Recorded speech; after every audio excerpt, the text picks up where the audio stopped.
The way you speak, one might have presumed you were displeased to be in one's presence.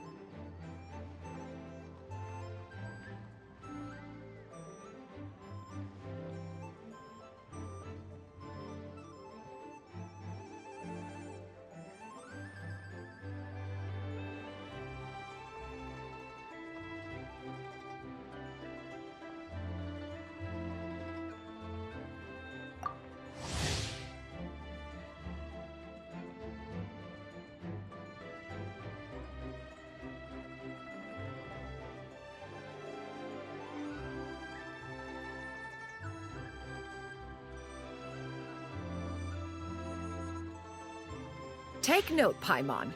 You could learn a thing or two about how to respect your elders. Ugh, starting on the elder stuff already, huh? Shouldn't you be back in your cave tinkering away at some kite-related thingamabob or something? What brings you out here? And what's with that huge box next to you? Ah! Paimon gets it. You're here to do some shopping, aren't you? And what of it? The Qixing's decision to integrate Fontanian technology into said kite-flying competition is of no consequence to oneself. Did you expect one to willfully compete against the whimsical trends of worldly sentiment, or perhaps even fall to petty sulking over such? It's not that we think those things exactly. That's just what Mountain Shaper and Mooncarver told us, or Chia something and Ho... Paimon can't be bothered to remember what their aliases were called.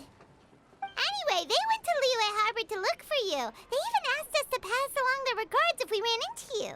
Oh, huh. Tianyun? It appears time has quite flown since one's arrival in Liyue Harbor. How could one have forgotten about those two old fossils? One shall have to bring them back some divine herbs to atone for this slight. Nay, given that one has ventured all this way to Yilong Wharf, tea would be more advisable. A great thought has illuminated one's mind once again. One is reminded that certain purchases have yet to be made. Perhaps you two could wait here whilst one performs this task. It'll be but a moment. Huh? Wait, here? You really just gonna ditch us here to watch your stuff? Oh, that woman really just does whatever she wants. Hey, not you too, Traveler! Oh, all this Paimon ditching is super not appreciated. Just come back soon, okay? Paimon doesn't want anyone to try and steal the stuff. Welcome. Please have a look around. We only sell teas of the finest quality, sourced directly from Chaoying Village. Might I recommend the Songlo variety? It's one of our specialties. Now, that sounds promising. One will bring some back for those old fossils, and all will be well. 2 boxes will do. Wonderful. By the way, we're actually running a special Lantern Rite promotion. Buy 3 boxes, get 10% off. 4 boxes will net you 20% off. 20% off 4 boxes. This merchant strikes a fair bargain. One might as well give some to Morax and Ping, too. Then 4 shall suffice. I see. Are you intending to give these as gifts?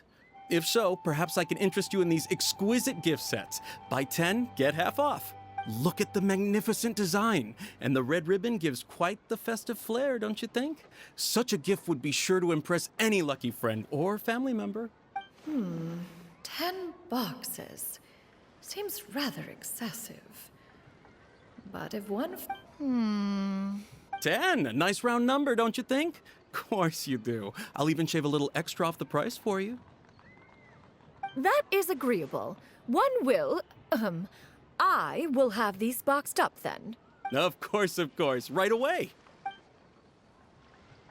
I see you have quite the eye for fine items, mademoiselle. Perhaps some of my wares might also be of interest to you. I'm a toy merchant from Fontaine. You'll get nothing but the finest and most intricate clockwork toys Mora can buy here. Each one sure to be a source of endless amusement.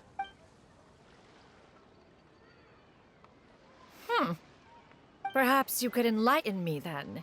When should said amusement be... Well, that is, of course, best understood by playing with them yourself. If you could wait just a moment, I can bring one out and give you a demonstration.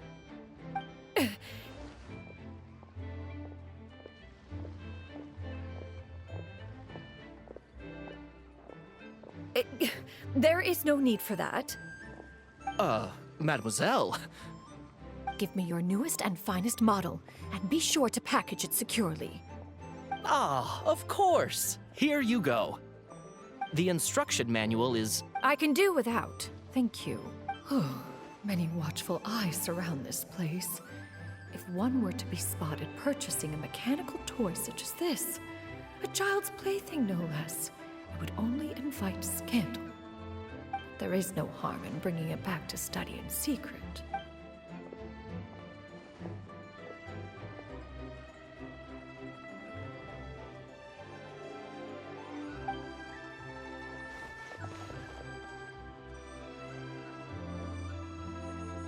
Oh, Xianyun, did your shopping go smoothly?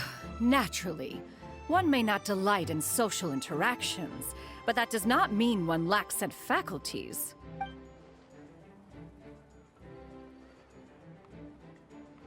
And you two? Are you not here to We just haven't had time yet. It doesn't look like there are any kite stalls around Elong Wharf. But it does look like there are lots of goods from Fontaine. You are also planning to participate in the kite flying competition, then? One means to say, you along with all the other youths. One has been entreated to share one's kite-making expertise, and indeed, there was little one could do about such persistent supplication. One moment energetic and earnest, and dejected the next. One had no choice but to acquiesce to these requests, and thus, one will be organizing a kite-making workshop to provide personal instruction in this art form. Oh, who will be participating then? Shuyu, Shenhe, Ganyu, and Yayo. Wow, that's quite a few people. Also, this is all pretty well, Xianyun, but it's not like you have to make your own kite to participate in the competition. You can just buy one ready-made and call it a day. Ha! You speak of those equipped with the mechanical lifting device, do you not? 'Tis nothing but a crude piece of mortal machinery. The mechanism that one has developed was the fruit of millennia of meticulous study. Let us not speak of the source of the mechanism's power, but rather its structure. It is composed of materials as light as bamboo and as strong as iron.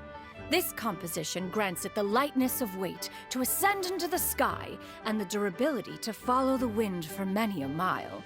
It is built with a series of intersecting rods that... Never mind. It is unlikely the two of you will understand, even should one expend the effort to explain. One is better off saving one's breath. It sure seems like you want to talk about it, though. So, will you be attending the workshop or not? Huh? Wait, you've been trying to invite us this entire time? All right then. No need to prepare the materials in any case. One has it all sorted. Arrive at Mount Outsong in 2 days. I shall be expecting you around midday. Are you leaving? Don't you want a guide to help you with that big box of yours? Surely you jest. One goes as one pleases. For what reason would one need to rely on another?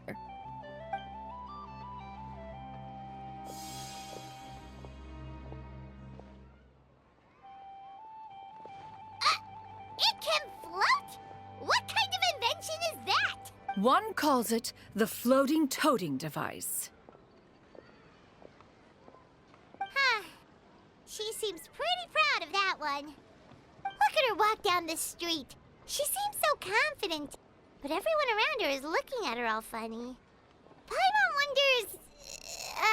never mind. But anyway, that box of hers seems to be full of those mechanical lifty thingamabobs. Not that Paimon was peeking or anything. She just, got a bit unsteady for a second and accidentally brushed on top.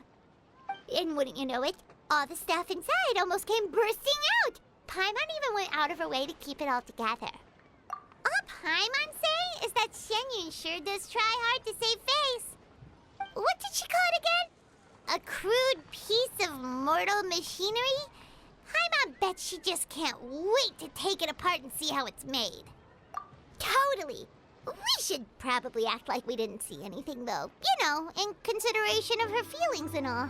After all, that is the propriety with which one should comport oneself. When it comes to an elder, right?